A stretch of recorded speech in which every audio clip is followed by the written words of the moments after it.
ठीक आहे, सुरू करूया आपण. मागचं लेक्चर आपलं तांत्रिक अडचणीमुळे होऊ शकलं नव्हतं, पण आता आपण मागच्या वेळेपासून जिथून सुरू झालंय तिथून करू.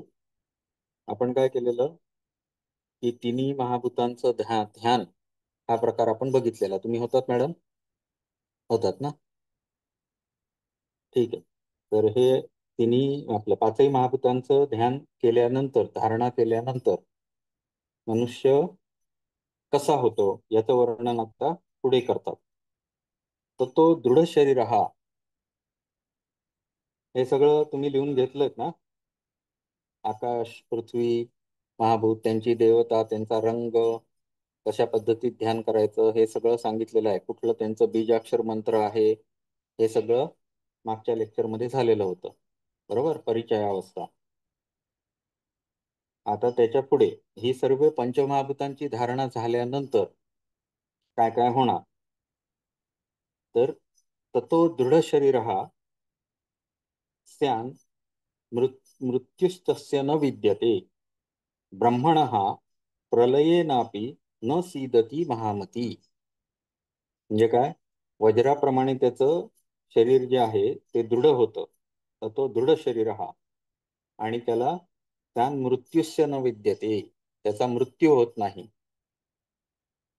ब्रह्मणः, असा जो ब्रह्म जाणलेला ब्रह्मणः प्रलयेन अपि न सीदती महामती, प्रलयामध्ये सुद्धा त्याचं काय होत नाही, तो त्याला कुठलाही कष्ट होत नाही किंवा त्याला त्रास होत नाही. प्रलयाचा सुद्धा, प्रलयामध्ये सुद्धा तो तरुण जातो, त्याला मृत्यूचं भय असत नाही.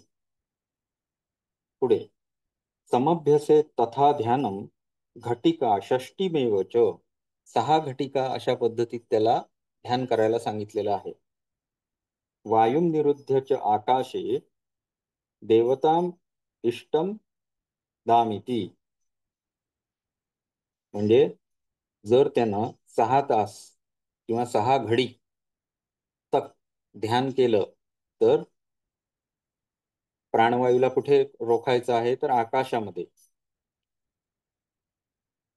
म्हणजेच मूर्धास्थानी.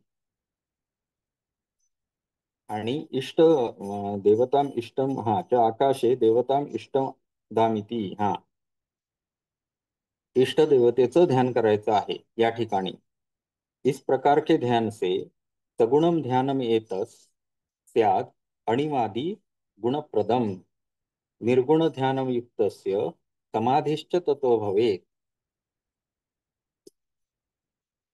6 घडी किंवा 6 तास अशा पद्धतीत जर ध्यान केलं तर, म्हणजे कशा पद्धतीत, तर प्राणवायूला आकाश स्थानात रोखून त्याच्याबरोबर इष्टदेवतेचं जर ध्यान केलं तर अणिमादी सिद्धिया मिल सकती है, किंवा अणिमादी सिद्धी प्राप्ती होता.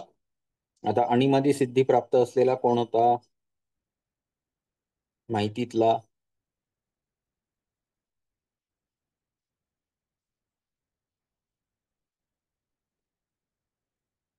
बाकीचे उगाच चालू ठेवून गेलेले आहेत बहुतेक.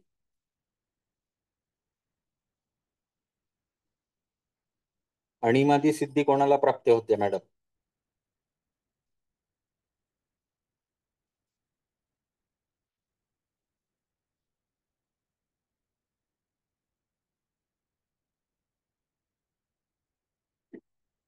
अणिमादी सिद्धी हनुमंताला प्राप्त होत्या. हनुमान होता ना, तो लहान होऊ शकत होता, मोठा होऊ शकत होता, उडू शकत होता, अदृश्य होऊ शकत होता, अशा सगळ्या सिद्धी त्याला प्राप्त होत्या. तर या ज्या अणिमादी सिद्धी आहेत त्या प्राप्त करण्याची युक्ती इथे सांगितलेली आहे. प्राणवायूला आकाशस्थानी एकवटून त्याच्याबरोबर इष्टदेवतेचं जर ध्यान केलं तर या सर्व अणिमादी सिद्धी प्राप्त होतात, असं यांनी इथे सांगितलेलं आहे. आणि निर्गुण ब्रह्माचं जर ध्यान केलं तर समाधी लागते.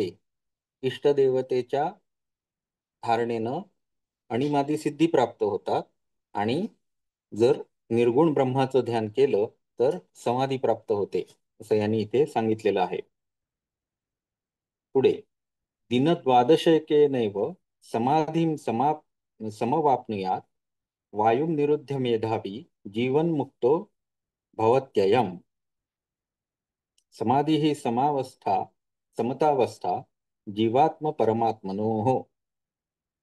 निर्गुण ब्रह्माचं ध्यान केल्यानंतर किती दिवस, तर 12 दिवस, सतत 12 दिवस जर अशा पद्धतीत निर्गुण ब्रह्माचं ध्यान केलं तर समाधी लागू लागते. म्हणजे समाधीचा अभ्यास पूर्ण होतो किंवा समाधी इच्छितेने लागू शकते. आणि बुद्धिमान योगी प्राण रोककर जीवन मुक्त हो जाता है. म्हणजे प्राणाला पूर्ण निरुद्ध केलं जातं आणि योगी जीवनमुक्त होतो. म्हणजे तो मरत नाही, तो जिवंत असतो, परंतु तरीही जीवनापासून मुक्त असतो. म्हणजेच जीवन मरणाच्या फेऱ्यातून तो मुक्त होतो. समाधी ही समतावस्था जीवात्म परमात्मनो, जीवात्मा का परमात्मा के साथ मिल जाना ही समाधी कहलाती है. जीवात्मा आणि परमात्म्याचं मिलन होतं. आता असा जो योगी आहे त्याचं वर्णन पुढे केलेलं आहे की ज्यानं समाधी अवस्था प्राप्त केलेली आहे, जो जीवनमुक्त झालेला आहे, असा योगी कसा असतो, मुक्त झाला म्हणजे तो काय झाला, त्याच्यामध्ये काय बदल झाले किंवा त्याच्यामध्ये काय लक्षणं दिसतील, याचं वर्णन आता पुढे करणार आहे. यदि स्वदेहम उत्सृष्टम इच्छा चेद उत्सृजेत स्वयं परब्रह्माणि लीयते न तस्य उत्क्रांतिरिष्यते. हा जो योगी आहे तो स्वतःच्या देहाला इच्छेप्रमाणे आपल्या इच्छेनुसार त्यागू शकतो. म्हणजे तो इच्छा मरण हा जो प्रकार आहे तो स्वतःच ठरवू शकतो की मला आता जायचं आहे की नाही जायचं आहे. उदाहरणार्थ, ज्ञानेश्वरांनी जेव्हा समाधी घेतली तेव्हा त्यांनी ठरवून देह सोडला. तसेच अनेक योगी आजपर्यंत आपल्या शास्त्रामध्ये होऊन गेलेले आहेत, जे आपल्याला त्यांचे चरित्र वाचलं तर समजतं की त्यांनी समाधी घेतली. तर ही समाधी घेणे म्हणजे काय हे इथे समजावून सांगितलं की त्यांच्या इच्छेनुसार त्यांचं जे काम असतं ते पूर्ण झालं किंवा भोग त्यांच्या वाटेला आलेले ते पूर्ण झालेले आहेत, अशा वेळी ते स्वतःचा देहत्याग करू शकतात किंवा ते स्वतः त्या देहामध्ये राहू पण शकतात. मग तो काय करतो, तर आपल्या इच्छेनं या देहाचा त्याग करतो आणि परब्रह्मामध्ये लीन होतो. त्याच्या प्राणाची उत्क्रांती अर्थात ऊर्ध्वगती में कोई बाधा नहीं रहती. त्याच्या प्राणाला वरती जाण्यासाठी कोणी थांबवू शकत नाही. त्याला ओढून धरणारा कोणी नसतो. तो स्वतःच्या मनाचा राजा असतो. या या सृष्टीमध्ये राहायचं आहे की नाही राहायचं हे तो स्वतः ठरवू शकतो. अथ नो चेत्सम उत्सृष्टम स्वशरीरम प्रियम यदि सर्वलोकेषु विहरन्नम अणिमादि गुणान्वितः कदाचित स्वेच्छेया देवो भूत्वा सर्गे महीयते मनुष्यो वापि यक्षो वा स्वेच्छायापि क्षणात् भवेत्. सिंहो व्याघ्रो गजो वा अश्वः स्वेच्छया बहुतामियात् यथेष्टमेव वर्तेत योगी यद्वा महेश्वरः अभ्यासात भेदतो भेदः फलं तु संयमेव हि. त्याचा अर्थ बघूया. जर त्या योग्याला वाटलं की मला अजून काहीतरी काम करायचं आहे, तर असा योगी आपल्या कामासाठी त्या शरीराचा वापर करू शकतो. तो त्यातच राहून ते काम पूर्णत्वाला नेईपर्यंत राहू शकतो. जर त्याला वाटलं आपलं शरीर नाही सोडायचं आहे, तर तो त्या शरीरामध्ये राहू शकतो. आणि त्यावेळी जर त्याला राहायचं आहे तर त्याला अणिमादी सिद्धी प्राप्त झालेली असता. बरोबर. मग त्यामुळे तो सगळ्या लोकांमध्ये फिरू शकतो. म्हणजे काय आहे, तर पृथ्वी लोक जे मर्त्य लोक आहे त्याच्या वरचे पण लोक आणि खालचे पण लोक जेवढे आहेत तेवढे सगळे 7 वरती आहेत, 7 खाली आहेत. या सर्व लोकांमध्ये तो जाऊ शकतो. स्वर्ग आदी लोक वरचे आहेत आणि भुहु भुवा स्वाहा महाहा जनहा तपा सत्यम एवढे लोक आहेत वरचे. अतल वितल सुतल पाताल रसातल असे खालचे लोक आहेत. तर त्याही लोकांमध्ये तो गमन करू शकतो. कुठल्याही ठिकाणी तो जाऊ येऊ शकतो. कधी-कधी तो देवता बनून स्वर्गामध्ये जाऊन राहतो.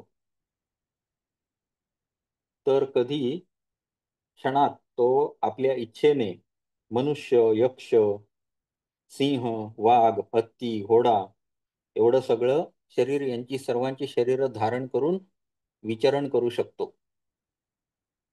म्हणून आपल्या काही ग्रंथांमध्ये किंवा तुम्हाला हे वाचलेत काही जे प्रसिद्ध ग्रंथ आहेत त्यांच्यामध्ये याची अशी उदाहरणं मिळतात, की जेव्हा तुम्ही परमात्मा मार्गावर चालायला सुरू करता, तेव्हा तुम्हाला अशा गोष्टी मिळू शकतात, की जे तुम्हाला पथदीपक असतात. असे लोक तुम्हाला येऊन मार्गदर्शन करू शकतात, जे या पृथ्वी तलावर असूनही आपल्यासाठी अदृश्य आहेत. ते कोणाच्याही रूपानं तुमच्या समोर येऊ शकतात आणि तुम्हाला मार्गदर्शन करू शकतात. तर असे हे व्यक्ती असतात, जे जीवनमुक्त झालेले आहेत आणि तरीही त्यांनी पृथ्वीवर राहणं स्वतःच्या इच्छेने काय केलेलं आहे, निवडलेलं आहे आणि त्या कामासाठी ते अ, ह्या पृथ्वी तलावर राहत असतात. परंतु त्यांच्यामधल्या असलेल्या अनिमादी शक्तींचा वापर करून ते जगत असतात. तो अनेक शरीर ते धारण करू शकतात. वह महेश्वर या योगी के रूप में भी में अपनी इच्छा के अनुसार व्यवहार करता है. तो योगी बनून आपल्या इच्छेने राहू शकतो. योगी का अलग अलग योनियों में आना जाना यदि उसके योगाभ्यास के भेद के कारण होता है, किंतु योगाभ्यास का मुख्य फल कैवल्य प्राप्ति सभी योगियों को मिलती है. सिद्ध योगी प्रलय काल तक इस लोक में भी रह सकता है. तो जर सिद्ध झाला म्हणजेच त्याची समाधी सिद्ध झाली, तर तो कुठल्याही प्रलयापर्यंत म्हणजे सृष्टीचा जोपर्यंत लय होत नाही, तोपर्यंत मृत्यूलोकातच वेगवेगळे शरीर धारण करून सुद्धा किंवा वेगवेगळ्या योनीमध्ये जाऊन सुद्धा राहू शकतो. अशा पद्धतीत त्याला सर्व शक्ती प्राप्त होतात आणि तो मुक्त झालेला असतो. तर या योगामध्ये जे काय बदल होतात ते सर्व या श्लोकामध्ये सांगितलं. आता एवढं सगळं झालं म्हणजे तो काय झाला तर मुक्त झाला. ज्याला आपण मुक्त ही संकल्पना आहे ती इथे संपली. बरोबर आहे. आता सगळं सांगून झालं, परंतु हे करण्यासाठी हे पद प्राप्त करण्यासाठी काय अभ्यास केला पाहिजे? हठयोगाचा जो अभ्यास आहे, जो शरीर तयार करणे, मन तयार करणे यासाठी जी आवश्यक क्रिया आहेत, यांचा मात्र अजून अभ्यास सांगायचा राहिलेला आहे. आणि तो आता ह्याच्या पुढच्या सर्व श्लोकामध्ये येणार आहेत. याच्यामध्ये बंध आहेत. त्यानंतर मुद्रा आहेत. यांचं सगळ्यांचं वर्णन आता याच्या पुढच्या सगळ्या श्लोकांमध्ये करणार आहेत, की कशाप्रकारे हठयोगाचा अभ्यास केला जातो. आसनं तर आपल्याला 4 आसनं इथे सांगितली, की सिद्धम पद्मम तथा कुठली आहेत 4 आसनं मॅडम?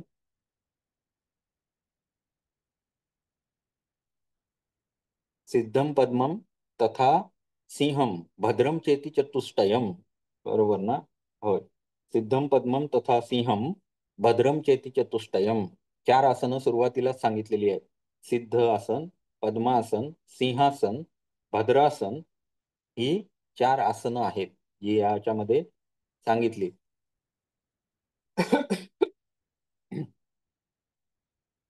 आता पुढे जे सगळं सांगणार आहेत त्याच्यामध्ये हठयोगासाठी ज्या क्रिया सांगितलेल्या आहेत त्या क्रियांचं वर्णन आता याच्या पुढे करणार आहे. त्यातलं पहिली क्रिया आहे महाबंध. महाबंध म्हणजे काय ते बघूया. पार्ष्णिम वामस्य पादस्य योनिस्थाने नियोजयेत प्रसार्य दक्षिणं पादं हस्ताभ्यां धारयेत् दृढम्. चिबुकं हृदि विन्वस्य पूरयेद् वायुना पुनः कुंभकेन यथाशक्त्या धारयित्वा तु रेचयेत्. पार्ष्णी वामस्य पादस्य. पार्ष्णी म्हणजे घोटा. पायाचा जो समोरचा बोटांकडचा भाग असतो त्याला चवडा म्हणतात आणि पाठचा जो आहे तो घोटा. बरोबर. हा जो घोटा आहे तो कुठे ठेवायचा आहे तर वंक्षण स्थानी किंवा सिवनी प्रदेशाला टेकवून ठेवायचा. कुठल्या पायाचा तर वामपाद म्हणजेच डाव्या पायाचा घोटा सिवनी मार्गाला लावायचा. योनिस्थाने नियोजय प्रसार्य दक्षिणम पादम म्हणजे उजवा पाय काय करायचा पसरायचा समोर, समोरच्या दिशेने पुढे पसरायचा. चिबुकम हृदी चिबुकम चिबुक म्हणजे हनुवटी. चिबुकम हृदी विन्यस्य पूरयेत वायुनः पुनः पूरयेत वायुनः पुनः वायू आतमध्ये घ्यायचा आणि हनवटी खाली दाबायची हृदयस्थानी.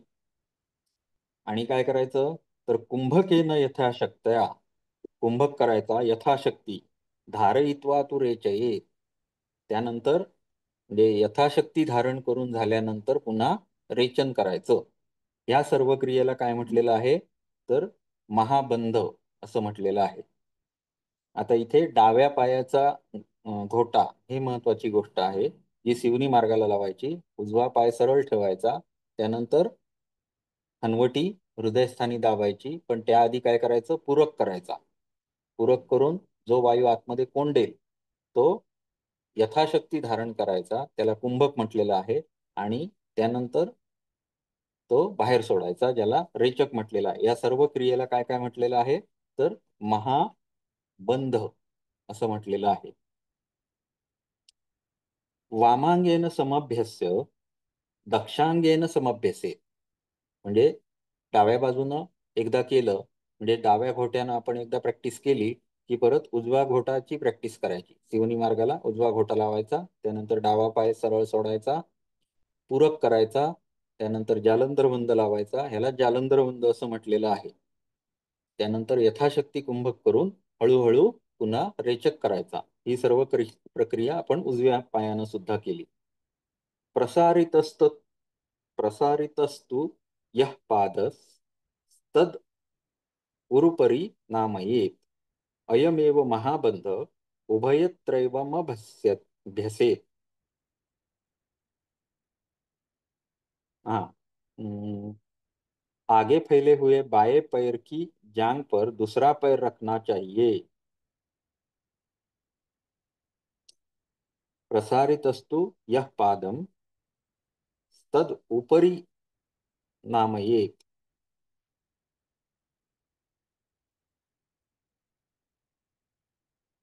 हा आणि दुसरा प्रकार कसा सांगितलाय तर सिवनी मार्गावर नाही, तर जो पाय आपण पुढे पसरवणार आहोत त्याच्या मांडीवर दुसरा पाय ठेवायचा. ही पण एक पद्धत इथे सांगितलेली आहे. या पद्धतीनं महाबंधाचा अभ्यास दोन प्रकारे आपल्याला करता येऊ शकतो आणि दोन्ही बाजूनं हा अभ्यास करायचा आहे. एक आहे तो घोट्याला सिवनी मार्गावर ठेवणे आणि दुसरा प्रकार आहे तो काय तर त्या पायालाच पूर्ण दुसऱ्या पायाच्या मांडीवर ठेवणे. समजलंय का मॅडम? हा दुसऱ्या पायाच्या मांडीवर ठेवणे म्हणजे जो पाय आपण सरळ समोर ठेवणार त्याच्या मांडीवर दुसरा पाय ठेवायचा, दुसऱ्या पायाचं पाऊल त्याच्या मांडीवर ठेवायचं. तर हे झालं महाबंधाचं लक्षण. अशा प्रकारे महाबंधाचा अभ्यास दोन्ही बाजूनं केला पाहिजे. त्यानंतर महावेधका लक्षण.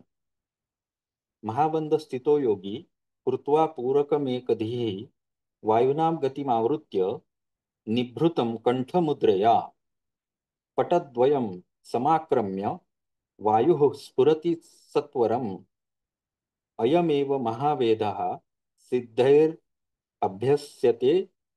निशम्. महाबंध लावून योग्याने पूरक करून जालंधर बंद लावून प्राणाला आतमध्ये रोखलं पाहिजे. स्थितो योगी कृत्वा पूरकमे कधीही वायुनाम गतिमा आवृत्य वायूची गती आवृत्त करून निभृतम कंठमुद्रया कंठाची मुद्रा म्हणजेच जालंधर मुद्रा बरोबर जालंधर बंद ती केल्यामुळे काय होईल वायूची गती आवृत्त होईल किंवा वायूची गती थांबवली जाईल. पुटद्वयम समाक्रम्य पुटद्वयम, दोन दोन नासिका पुट म्हणजेच इडा आणि पिंगला नाडी. बरोबर. इडा म्हणजे डावी नाडी आणि पिंगला म्हणजे उजवी नाडी. तर महाबंधाचा अभ्यास केल्यानंतर प्राणवायू इडा पिंगला किंवा नाकपुड्या दोन्ही यांना सोडून लगेचच सुषुम्ना नाडीमध्ये प्रवेश करतात किंवा सुषुम्ना नाडीमध्ये चालू लागते. ती डाव्या आणि उजव्या बाजूने चालायची बंद होते. ह्या महावेद किंवा महाबंध यांची लक्षणं सांगताना यांचं महत्व कशासाठी आहे, तर वायूला सुषुम्नेमध्ये प्रवेशित करण्यासाठी हे बंध लावायचे आहेत. म्हणजे वायूची जी गती इडा आणि पिंगला क्रमाने चालू असते, 45 मिनिटं इडा चालू असते, 45 मिनिटं पिंगला चालू असते, हे बंद करून त्याचा प्रवेश सुषुम्नेमध्ये करणे हाच या बंधांचा काय आहे, मुद्रेचा महाबंध आणि महावेद या मुद्रा आहेत, तर त्यांचा उद्देश आहे. सुषुम्ना नाडीमध्ये त्याचा प्रवाह होऊ लागतो आणि सिद्ध योगी महावेद का अभ्यास निरंतर करते रहते हैं. अयमेव महावेदा सिद्धेर अभ्यासे अहर्निशम सतत करत राहतात. आता हठयोग प्रदीपिकेमध्ये जर बघितलं तर थोडंसं वेगळं वर्णन आपल्याला बघायला मिळतं. परंतु हठयोग प्रदीपिका ही असा ग्रंथ आहे जो अलीकडच्या काळातला आहे आणि हे जे ग्रंथ आहेत हे फार प्राचीन आहेत. त्यामुळे त्यावेळी ज्या क्रिया सांगितलेल्या आहेत त्यांचा आधार घेऊनच हठप्रदीपिका लिहिली गेलेली आहे. याच्यामध्ये थोडीशी संदिग्धता जेवढी आहे तेवढी सगळी जाऊन पुढे हठप्रदीपिकेमध्ये त्यांनी नष्ट केली आहे आणि आपल्याला पूर्ण व्यवस्थित मार्ग दाखवलेला आहे. त्यामुळे हठयोग प्रदीपिकेचा आपण वापर करू शकतो प्रॅक्टिकली. परंतु त्याचं जे मर्म आहे ते समजून घेण्यासाठी या योग तत्वोपनिषदाचा खूप उपयोग आपल्याला होतो. याच्यातून आपण काय शिकलो, तर या मुद्रांद्वारे आपल्याला वायूवर नियंत्रण मिळवता येतं आणि त्या वायूला आपण पाहिजे तसा पाहिजे तिथे वळवू शकतो. म्हणजेच सुषुम्ना नाडीमध्ये त्याचं आपण चालन करू शकतो. आता पुढची मुद्रा आहे खेचरी मुद्रा. ही जर मुद्रा बघितली तर हठ ग्रंथामधली अत्यंत वर्णित किंवा सर्वांमध्ये अत्यंत प्रशंसनीय अशा पद्धतीची मुद्रा सांगितलेली आहे. इव्हन गिरंड संहिता, हठप्रदीपिका या ग्रंथामध्ये तर ही खेचरी मुद्रा लावण्यासाठी जे छोटे छोटे उपाय, चालन, दोहन हे सगळे सुद्धा सांगितलेले आहेत. ज्याच्यामध्ये जीभ पातळ करणे, जीभ जर अडकलेली खाली असेल तर ती सोडवणे, या सगळ्या गोष्टी तिथे वर्णन केलेल्या आहेत.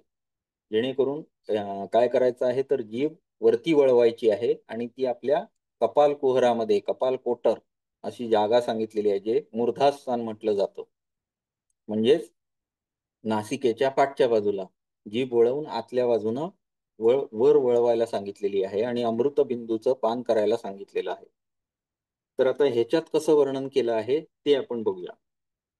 योग तत्वोपनिषद हा हठयोगाचा पायाच आहे, त्यामुळे याच्यामध्ये सुद्धा वर्णन केलेलं आहे. अंतःकपाल कुहरे जिह्वां व्यावृत्त धारयेत भ्रूमध्य दृष्टिर्पेश्या मुद्रा भवती खेचरी. एकदम व्यवस्थित वर्णन केलं एवढ्याशा छोट्या श्लोकामध्येच. ही मुद्रा कशी लावायची आहे, तर जे तोंडाचा शेवटचा भाग आहे त्या भागामध्ये जे भोक आहे त्या भोकामध्ये जिव्हा प्रविष्ट करून नाकाच्या पाठच्या बाजूला डोक्याच्या मेंदूच्या खालच्या भागापर्यंत प्रवेशित करायची आहे. त्यालाच मूर्धास्थान म्हटलेलं आहे. या मूर्धास्थानापर्यंत जिव्हेला न्यायचं आहे. भ्रूमध्य दृष्टिर्पेशा म्हणजे भ्रूमध्य म्हणजे दोन्ही भुवयांच्या मध्ये दृष्टी लावायची आहे. दोन्ही डोळे हे भ्रूमध्यावर एकत्रित करायचे आहे. डोळे बंद करायला सांगितले का? नाही. डोळे जसे राहतील तसे राहतील, अर्धोन्मीलित राहतील, कदाचित काही जणांचे थोडे उघडे राहतील, परंतु डोळे भ्रूमध्यावर केंद्रित करायला सांगितलं. यालाच खेचरी मुद्रा असं म्हणतात.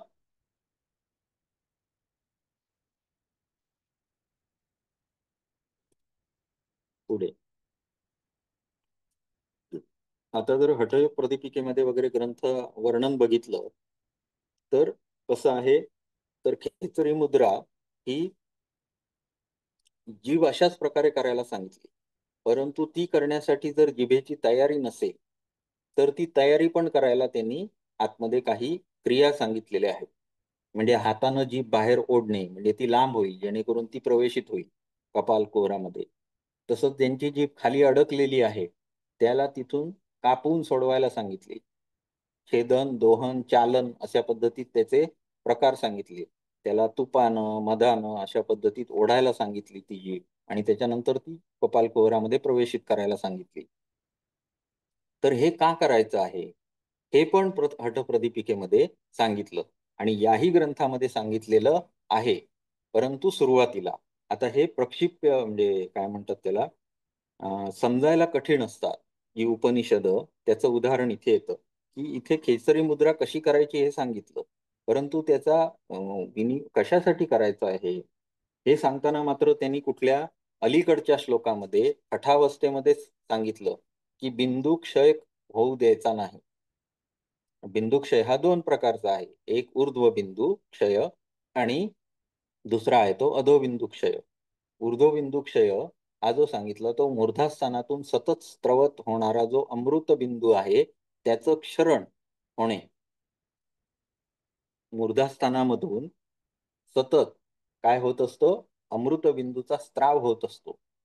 आणि तो स्त्राव आपल्या पोटामधल्या अग्नीमध्ये जाऊन नष्ट होतो. पाचकाग्नी जो असतो त्याच्यामध्ये तो गिळला जातो आपल्याकडून आणि तो पाचकाग्नीमध्ये जाऊन नष्ट होतो.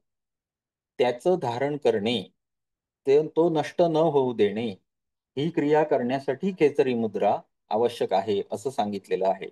तसंच तिकडे विपरीत करणी सुद्धा सांगितलेली आहे. जेणेकरून काय होईल? खाली डोकं वर पाय होईल. जेणेकरून तो जो अमृत बिंदू आहे तो पोटात पडणार नाही. त्याही मुद्रा तिकडे सांगितलेल्या आहेत. जेणेकरून हे जे त्यांना साध्य करायचं आहे, अमृतबिंदूचं क्षरण थांबवायचं आहे, हे थांबवण्यासाठी ही मुद्रा सांगितली. आता इथे सुद्धा जर विचार केला तर कुठल्या तरी गोष्टीला अडवण्यासाठी मुद्रेचा वापर केलेला आहे. बरोबर?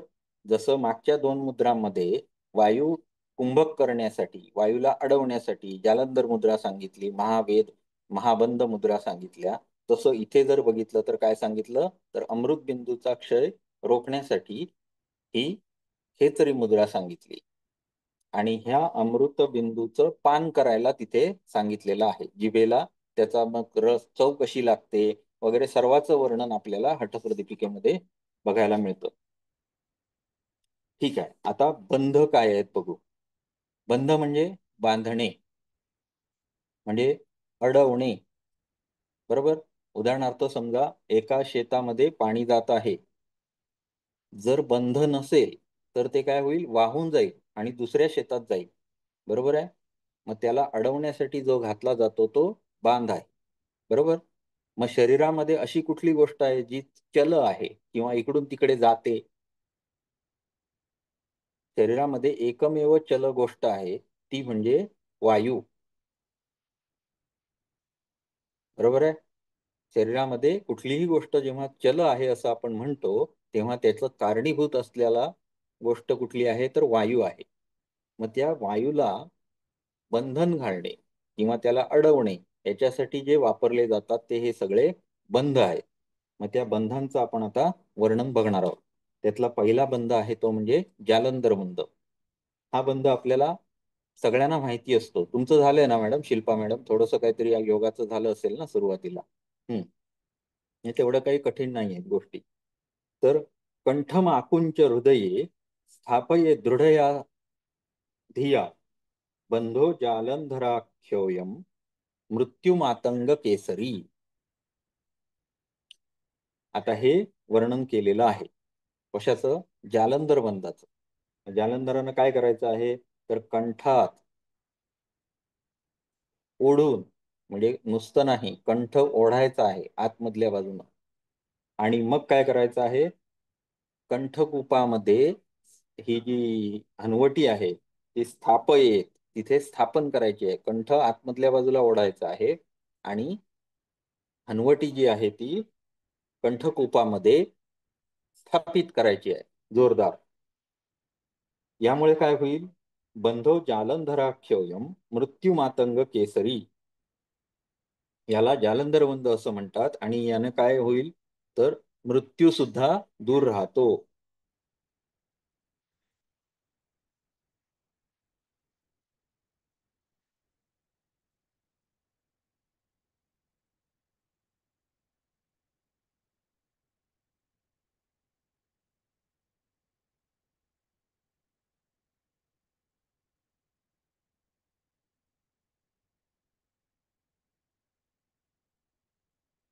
आता या जालंधर बंधाचा उपयोग काय आहे? तर जेव्हा आपण इथे बंध लावणार तेव्हा जो पूरक प्राण आपण आतमध्ये घेतलेला आहे तो प्राण आतच थांबून राहील, ज्याला आपण काय म्हणू? अंतःकुंभक म्हणू. या कुंभकामुळे काय होईल? तर आतमध्ये कोंडण्याची क्रिया झाल्यामुळे पुढे वायूची जी गती सतत होत आहे, म्हणजे पूरक होत आहे, रेचक होत आहे, ती आपण थांबवणार आहोत, त्याला बांध घालणार आहोत. तर असा हा जालंधर बंध हा ऊर्ध्व बाजूला लावला जाणारा बंध आहे. याच्याबरोबर दुसरा उपयोग काय आहे? तर अमृतबिंदू जो आहे, जो या मार्गानेच, गळ्याच्या मार्गानेच काय होतो? पचनाग्नीमध्ये पडतो, पाचकाग्नीमध्ये पडतो आणि नष्ट होतो. त्याला सुद्धा बंधन घातलं जाणार आहे. तो अमृतबिंदू खाली पडणार नाही. हा त्याचा दुसरा उपयोग आहे. चला, त्याच्या पुढचा बंध आहे उड्डीयान बंध.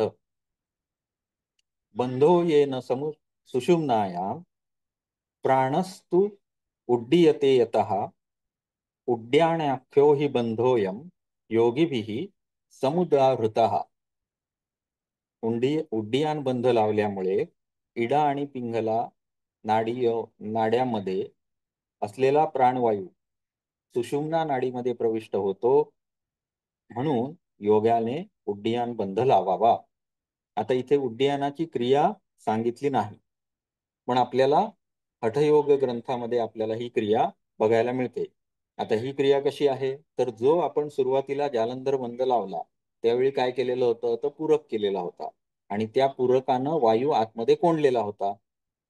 तो जो वायू आतमध्ये कोंडलेला होता त्या वायूला सुषुम्नामध्ये प्रवाहित करण्यासाठी पोटाला आतमध्ये खेचून घेणे किंवा नाभीला पाठच्या मणक्यापर्यंत ओढणे आतमध्ये, ही क्रिया आपल्याला करायची आहे. आणि ही क्रिया केल्यामुळे काय होईल? तो जो पूरक केलेला वायू आहे तो सुषुम्नेमध्ये प्रवाहित होईल. त्याची जी गती आहे तो पुन्हा कुंभक केलेला परत ऊर्ध्व मार्गाने रेचक होऊन जाईल. परंतु तसं न करता आपल्याला तो सुषुम्नेमध्ये प्रवाहित करायचा आहे. ही करण्याची क्रिया जी आहे ती उड्डीयान बंधाने होते असं सांगितलेलं आहे. पुढे मूलबंध. पार्ष्णिभागेन संपीड्य योनिम आकुंचये दृढम अपानम ऊर्ध्वमुत्थाप्य योनिबंधो अयमुच्यते. प्राणापानो नादबिंदू मूलबंधेन चैकताम गत्वा योगस्य संसिद्धिम यच्छतो नात्र संशयः. आता इथे काय करायचं आहे? आपल्या घोट्यानं, पायाचा जो घोटा आहे तो कुठे लावायचा आहे? तर शिवनी भागाला. आणि गुदमार्ग जो आहे त्याला आतमध्ये ओढून घ्यायचा आहे. सिकुडणं आहे किंवा संकुचित करायचा आहे. ह्याचा मार्ग, संडासचा जो मार्ग आहे तो आकुंचित करून घ्यायचा आहे. यामुळे काय होईल? तर अपान वायू जो आहे तो वरती प्रेरित होईल. अपानाची गती कशी आहे? अधोगती आहे.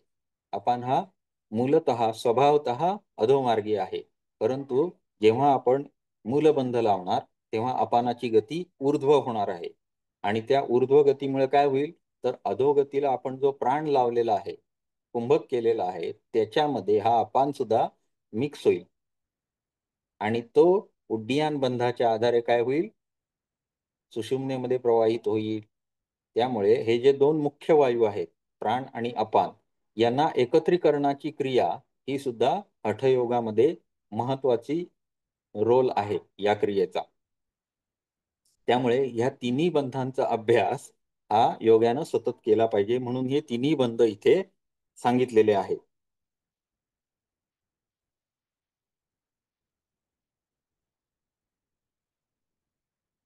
आता याच्यामध्ये अनाहत ध्वनी, प्राण, अपान वायु, अनाहत ध्वनि और बिंदु, ये चारों मूलबंध के अभ्यास से आपस में मिल जाते हैं. या चारांचंही मिलन होतं. यह स्थिति आने पर योगाभ्यास निस्संदेह सफल हो जाता है. संसिद्धी यच्छतो नात्र संशयः. योग्याला सिद्धी प्राप्त होते याबद्दल मात्र कुठलाही संशय नाही. अशा पद्धतीने जालंधर बंध, उड्डीयान बंध, मूलबंध हे तिन्ही आपण बघितलेले आहेत. आता त्यानंतर पुढे विपरीत करणी. करणी विपरीताख्या सर्व व्याधी विनाशिनी. विपरीत करणी ही सर्व व्याधींचा नाश करणारी अशी आहे. नित्यम अभ्यासमयुक्तस्य जठराग्नी विवर्धनी. जो याचा नित्य अभ्यास करेल त्याचा काय होईल? जठराग्नीची वृद्धी होईल. विपरीत करणीचा अभ्यास केल्यामुळे काय होईल? जठराग्नीची वृद्धी होईल. आहारो बहवस्तस्य संपाद्यः साधकस्य च अल्पाहारो यदि भवेत अग्निर्देहम हरेत क्षणात. विपरीत करणीचा अभ्यास करणाऱ्या मनुष्याने काय केलं पाहिजे? आहार भरपूर केला पाहिजे. कारण जो मनुष्य विपरीत करणीचा अभ्यास करतो आहे आणि त्यानं जर कमी खाल्लं, आहार कमी घेतला, तर काय होईल? तर त्याचा जठराग्नी त्या साधकाला सुकवून टाकेल. त्याचं शरीरच तो खायला लागेल. विपरीत करणी मुद्रेचा अभ्यास केल्यामुळे काय होईल? तर जठराग्नी इतका वाढेल की तो तुमचं शरीरही खाऊ लागेल, जर तुम्ही व्यवस्थित खाल्लं नाही तर. विपरीत करणीमध्ये हे फक्त त्यांनी काय सांगितली? वॉर्निंग दिली की तुम्ही जास्ती खाल्लं पाहिजे विपरीत करणीचा अभ्यास करणाऱ्यांनी. आता विपरीत करणी म्हणजे काय आहे? तर आडवं झोपायचं आहे, हळूहळू पाय वरती करायचे आहेत आणि नंतर जालंधर बंद लावून हाताचा कमरेला सपोर्ट देऊन पाय वरच्या दिशेने डोक्याच्या पाठच्या भागापर्यंत न्यायचे आहेत. ही झाली विपरीत करणी मुद्रा. या अवस्थेमध्ये काय होतं? तर जालंधर बंद लागतो आणि हृदय हे वरच्या दिशेला किंवा जठर हे वरच्या दिशेला राहतं आणि डोकं खालच्या बाजूला राहतं. म्हणजेच खाली डोकं वर पायची स्थिती आहे, परंतु थोडीशी वेगळी आहे.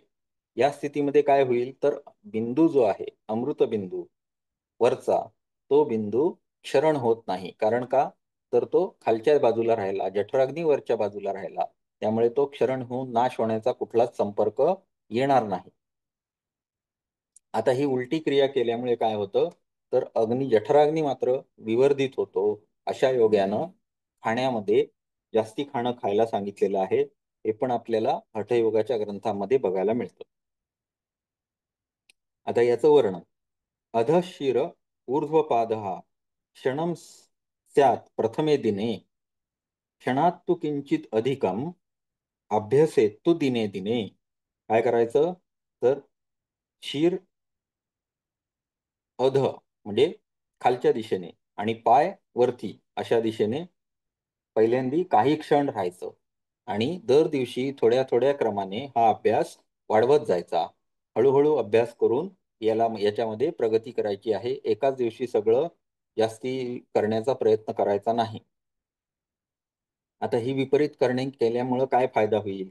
तर पलितम चैव षण्मासार्धान दृश्यते. षण्मासार्धान न दृश्यते. यममात्रम तु यो नित्यम अभ्यसेत सतु कालजित. काय करायचं आहे? तर ह्याचा अभ्यास केल्यामुळं 6 महिन्याच्या आत काय होईल? त्याला जर टक्कल असेल तर त्याच्यावर केस उगवतील किंवा त्याला टक्कल कधीही पडणार नाही.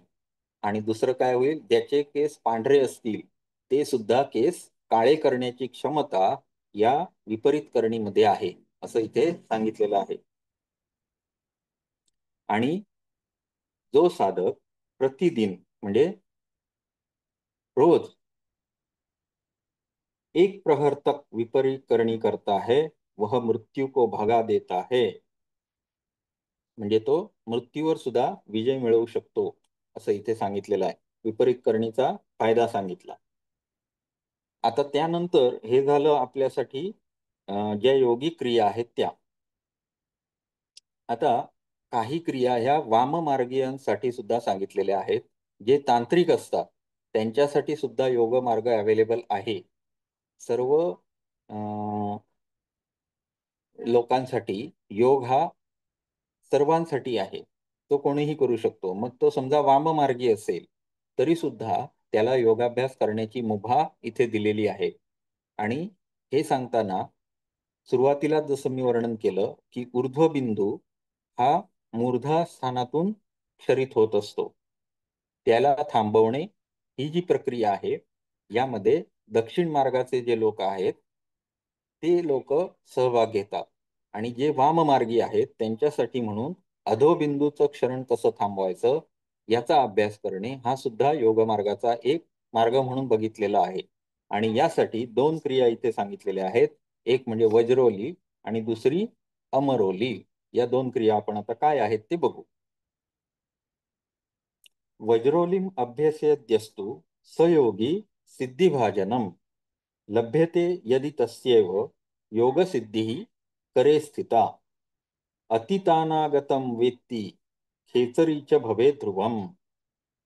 आता काय काय आहे बघूया. तर जो योगी वज्रोली मुद्रा का अभ्यास करता है उसे सिद्धियां मिल जाती है।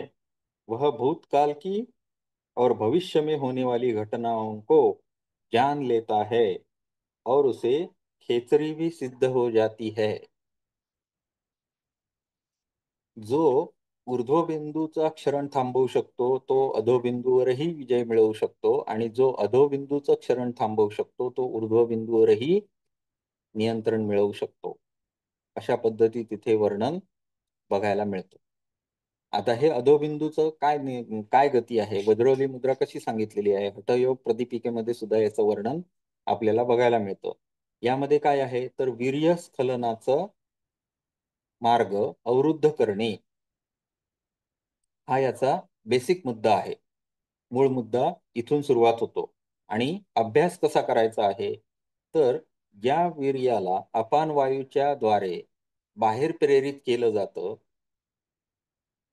त्या अपान वायूलाच वरच्या दिशेने वळवल्यामुळे आपण काय बघितलं, मूलबंध पण त्यासाठी बघितला. अपान वायूलाच वरती प्रेरित केल्यानंतर आपल्याला काय काय करता येऊ शकतं तर लिंगाद्वारे क्रमाने पाणी, दूध, त्यानंतर तूप आणि सर्वात शेवटी मध इतक्या घट्ट घट्ट घट्ट होत जाणाऱ्या वस्तू सुद्धा अवशोषित करता येऊ लागू शकतात. तर ही क्रिया करणे म्हणजेच वज्रोली क्रिया आहे आणि ही वाममार्गाची क्रिया आहे. त्यामुळे याचा प्रचलित किंवा प्रघात सगळीकडे नाही आहे. कारण दक्षिण मार्गाचे जे लोक आहेत त्यांच्यासाठी या क्रियेचं महत्त्व नाही. परंतु वाममार्गीयांसाठी मात्र ही क्रिया योग प्राप्त करून देऊ शकते एवढ्या याच्यामध्ये सामर्थ्य आहे. त्यानंतर अमरौली. अमरीम यः तिबे नित्यम नस्यम कुर्वन् दिने दिने वज्रोलिम अभ्यसेद नित्यम अमरोली कथ्यते. जो साधक अमरी को प्रतिदिन पीता है और नस्य करता है म्हणजे नाकात घालतो तथा वज्रोली का नियमित अभ्यास करता है त्या सर्वांची या सर्व क्रियेला अमरोली असं म्हणतात. म्हणजे वज्रोली तर करायचीच आहे ज्यामध्ये क्रमाने पाणी, दूध, त्यानंतर काय तूप आणि मध एवढ्या गोष्टी लिंगाद्वारे आतमध्ये खेचणे, मूत्रेंद्रियाद्वारे आतमध्ये खेचणे, अपान वायूला अशा पद्धतीत ट्रेन करणे की तो वरच्या दिशेने ते ओढून घेईल. एवढं सगळं करून झाल्यानंतर काय आहे, तर जे वीर्य आहे त्याचं पान करायला सांगितलेलं आहे आणि ते आहे वाममार्गाची क्रिया. आणि ते या सर्व गोष्टीला आणि नाकातही घालायला सांगितले, ज्याला नस्य म्हटलेलं आहे. या जो नित्य अभ्यास करेल या सर्वाला काय म्हटलं, अमरोली असं म्हटलं. ठीक आहे, ही काही क्रिया आपल्या ह्याच्यामध्ये बसत नाही, कारण आपण कोणच यातले तांत्रिक किंवा वाममार्गी असावेत असं मला वाटत नाही. तरी सुद्धा ज्यांना आवश्यक आहे त्यांनी याचा अभ्यास करायला हरकत नाही. आता राजयोगाची निष्पत्ती. आता आपण पहिल्यापासूनच बघत आलोय की हठयोगाचं प्रयोजन काय आहे. हठयोग का करायचा, तर हठयोग हा फक्त आणि फक्त राजयोगाच्या प्राप्तीसाठी करण्याचा योग आहे. हठयोगाची उद्देश काय आहे, तर राजयोग प्राप्ती करणे हेच आहे. मग आता राजयोगाची निष्पत्ती कशी होईल याच्याविषयीचं वर्णन पुढच्या श्लोकामध्ये केलेलं आहे. ततो भवेत राजयोगो नांतरा भवती ध्रुवम यदा तु राजयोगेन निष्पन्ना योगिभिः क्रिया तदा विवेकम वैराग्यम जायते योगिनो ध्रुवम विष्णुर्नाम महायोगी महाभूतो महातपः तत्वमार्गे यथा दीपो दृश्यते पुरुषोत्तमः. असा हा हठयोगाचा निरंतर अभ्यास केल्याशिवाय राजयोगाची प्राप्ती होऊ शकत नाही. म्हणजे राजयोगासाठी हठयोग ही एक अवश्यंभावी क्रिया आहे. हठयोगाशिवाय राजयोगाची प्राप्ती होऊ शकत नाही. जेव्हा राजयोगामध्ये जब राजयोग के धारणा, ध्यान और समाधि इन तीनों का अभ्यास हो जाता है, तब योगी के मन में विवेक वैराग्य का भाव निश्चय ही उत्पन्न हो जाता है. आता हे जे विवेक आणि वैराग्य या दोन गोष्टी आहेत, या प्राप्त करणे म्हणजेच राजयोग आहे. विवेक ज्ञान म्हणजे काय, तर पुरुष प्रकृतीमधील भेद जाणून घेणे. आणि वैराग्य म्हणजे काय, तर स्वतःला अलिप्त समजणे सर्व गोष्टींपासून. ही जी क्रिया आहे ती वैराग्य याचा जो भाव आहे तो उत्पन्न होतो. आता जे या उपनिषदाच्या सुरुवातीलाच जे आपण बघितलं की हे जे उपनिषद आहे ते कोणी कोणाला सांगितलेलं आहे, तर विष्णूंनी ब्रह्मांना निर्देशित करून सांगितलेलं आहे की ही जी योग विद्या आहे ती विष्णूंनी ब्रह्मांना सांगितली. आणि सुरुवातीलाच त्यांनी विष्णुर्नाम महायोगी महाभूतो महातपः तत्वमार्गे यथा दीपो दृश्यते पुरुषोत्तमः हा श्लोक सुरुवातीला पण आला की असा हा जो महायोगी आहे ज्याचं नाव काय आहे, विष्णू आहे, त्या विष्णूलाच काय म्हटलेलं आहे, तर महापुरुष किंवा पुरुषोत्तम असं वर्णन त्याचं केलेलं आहे. तर असा जो महापुरुष, तत्ववेत्ता, पुरुषोत्तम असा जो आहे तो विष्णू आहे. आणि या विष्णूनच आपला मार्ग किंवा तत्वमार्ग, हठयोगाचा आणि राजयोगाचा मार्ग प्रदीपित करावा किंवा प्रकाशित करावा अशी प्रार्थना सर्वात शेवटी केलेली आहे. आता यामध्ये विवेक करणे आणि वैराग्य करणे ह्या दोन गोष्टी आल्या. मग त्या वैराग्य म्हणजे काय, तर वैराग्याचं लक्षण सांगतात आता पुढे. यस्थनः पूर्वपीतस्थं निष्पीड्य मुदमुष्णते यस्माज्जातो भगात् पूर्वं तस्मिन्नेव भगे रमन् या माता सा भार्या या भार्या मातरेव हि यः पिता स पुनः पुत्रो यः पुत्र स पुनः पिता एवं संसार चक्रे उपचक्रेण घटा इव भ्रमंतो योनि जन्मानि श्रुत्वा लोकान समश्नुते. या वैराग्याचं कारण इथे सांगतात की जेव्हा मनुष्याला ज्ञान होतं म्हणजे काय काय होतं, तर त्याला हे संसार चक्र कसं चालू आहे याचा ज्ञान होतं. हे ज्ञान म्हणजे काय आहे, तर पुनर्जन्माचं ज्ञान. मग हे ज्ञान त्याला जेव्हा होतं तेव्हा त्याला काय समजून येतं, तर एकच जीवात्मा हा पुनर्जन्म घेतो आणि वेगवेगळ्या योनीमध्ये प्राप्त होतो किंवा त्याच योनीमध्ये प्राप्त होतो. जो पहिल्यांदा एखाद्या महिलेचा पती म्हणून असतो, तोच पुढच्या जन्मामध्ये त्या महिलेचा पुत्र म्हणून जन्माला येतो किंवा जी आई म्हणून या जन्मात आहे ती पुढच्या जन्मामध्ये त्याची पत्नी म्हणून अस्तित्वात असते. असं जेव्हा त्याला कळून येतं, तेव्हा त्याला या संसाराचा काय व्हायला लागतो, वैराग्य यायला लागतं किंवा वीट यायला लागतो, की हे सगळं असं चालू आहे माझ्या बाबतीत, याच्यातून कधीतरी आपल्याला मुक्ती मिळायला पाहिजे. ही जी भावना त्याच्यामध्ये दृढ व्हायला लागते, मुक्तीप्रती तो आकृष्ट होतो. सतत दुःखामध्ये, चक्रामध्ये फिरत राहणे, ही गोष्ट चांगली नाही. आपल्याला यातून मुक्ती मिळवायला पाहिजे. ही जेव्हा भावना त्याच्यामध्ये निर्माण होते, त्या सगळ्या भावनेला वैराग्य असं म्हटलेलं आहे. म्हणजे संसाराच्या दुष्ट चक्रापासून बाहेर पडण्याची तीव्र इच्छा किंवा संसार चक्राला अ, संसार चक्राला संसार चक्रापासून त्याला निर्माण होणारी काय द्वेष, याला वैराग्य असं म्हटलेलं आहे. आणि वैराग्याचं कारण हे पुनर्जन्म आहे, अशा पद्धतीत तिथे सांगितलेलं आहे. त्याच्यात दोन गोष्टी सांगितल्या, की जी माता असते आदल्या जन्मीची, तीच पुढच्या जन्मीमध्ये पत्नी म्हणून जन्माला आलेली असते किंवा जी एखादा पिता असतो आदल्या जन्मीमध्ये, तो पुढच्या वेळी पुत्र म्हणून जन्माला येऊ शकतो. तर अशा पद्धतीत जे चक्र तयार होतं आहे, या चक्राला भेद करून आपण मुक्ती मिळवावी अशी इच्छा त्याच्यामध्ये प्रगट व्हायला लागते.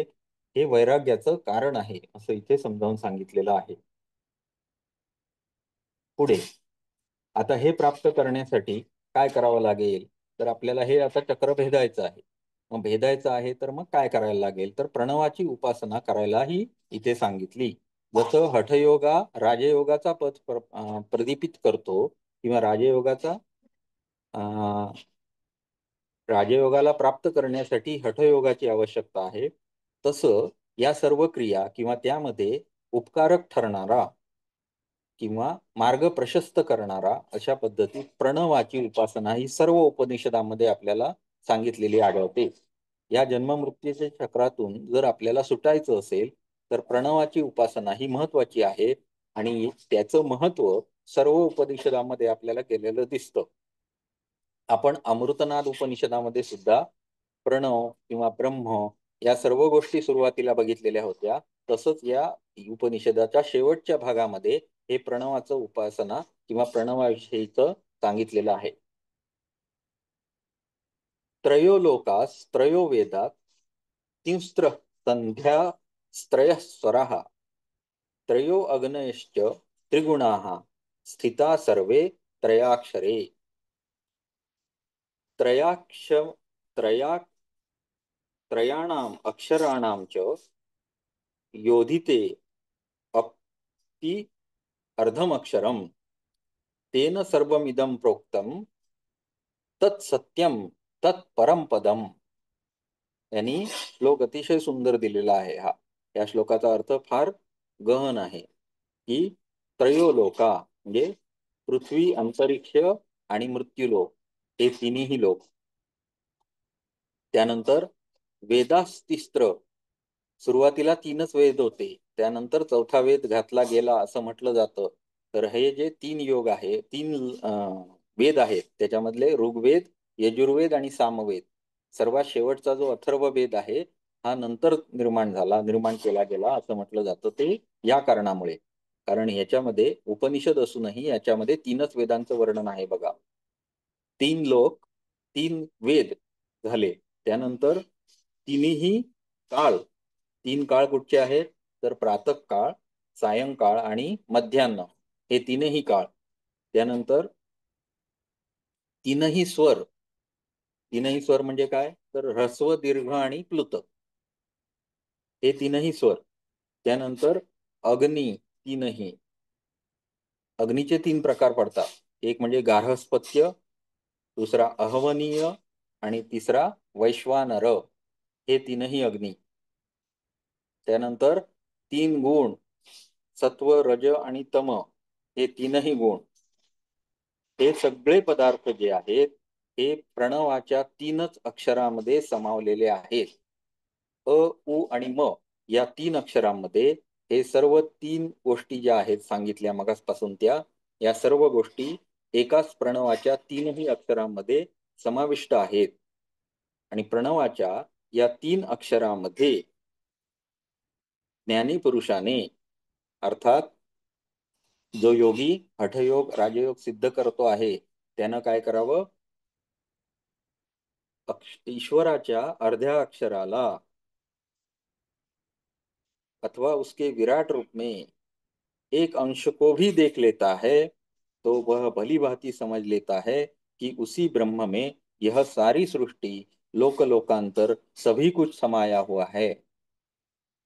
त्याला समजू लागतं की ओम हे एकच अक्षर असं आहे ज्याच्यामध्ये सर्व गोष्टी समाहित आहेत. आणि हे तो समजू लागतो. जर तो अभ्यास करेल तर त्याला हे समजून येईल. आणि त्याला हेही समजतं की हे जे ब्रह्म आहे, ओम हे एकाक्षर ब्रह्म आहे आणि तेच सत्य आहे.